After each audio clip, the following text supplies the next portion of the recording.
ស្លឹកគ្រៃមិនត្រឹមតែជាគ្រឿងទេសសម្រាប់បង្កើនរសជាតិម្ហូបឲ្យឈ្ងុយឆ្ងាញ់ប៉ុណ្ណោះទេប៉ុន្តែវាក៏ជាឱសថបុរាណដែលមានអត្ថប្រយោជន៍យ៉ាងច្រើនចំពោះសុខភាពរួមមានជំនួយប្រព័ន្ធរំលាយអាហារជួយកាត់បន្ថយការហើមពោះឆ្អល់ពោះបំបត្តិអាការៈចុកពោះនិងជួយឲ្យប្រព័ន្ធរំលាយអាហារដំណើរការបានល្អបញ្ចុះសម្ពាធឈាមនិងកូលេស្តេរ៉ុល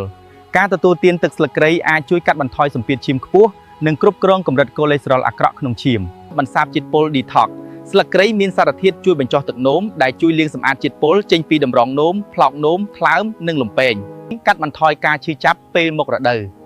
ទឹកស្លឹកគ្រៃជួយសម្រាលការឈឺចាប់ពេលមករដូវនិងជួយឲ្យអារម្មណ៍ធូរស្រាលប្រឆាំងនឹងការរលាកនិងមេរោគវាមានសារធាតុប្រឆាំងអុកស៊ីតកម្មនិងប្រឆាំងមេរោគបាក់តេរីដែលជួយការពាររាងកាយពីជំងឺផ្សេងៗនិងជួយកាត់បន្ថយការរលាកជួយឲ្យសម្រានលក់ស្រួលក្លិនប្រហើររបស់ស្លឹកគ្រៃជួយកាត់បន្ថយភាពតានតឹងនិងជួយឲ្យអារម្មណ៍ស្រស់ថ្លាបន្ធូរអារម្មណ៍ដែលធ្វើឲ្យអ្នកសម្រានបានលក់ស្រួលជំនួយដល់ស្បែកប្រេងស្លឹកគ្រៃអាចជួយកាត់បន្ថយមុននិងធ្វើឲ្យស្បែកមានសុខភាពល្អរបៀបប្រើប្រាស់អ្នកអាចយកគល់ស្លឹកគ្រៃមកដំឲ្យបែករួចដាំជាមួយទឹកសម្រាប់ទទួលទានជាតែឬប្រើប្រាស់ជាគ្រឿងផ្សំក្នុងអាហារប្រចាំថ្ងៃ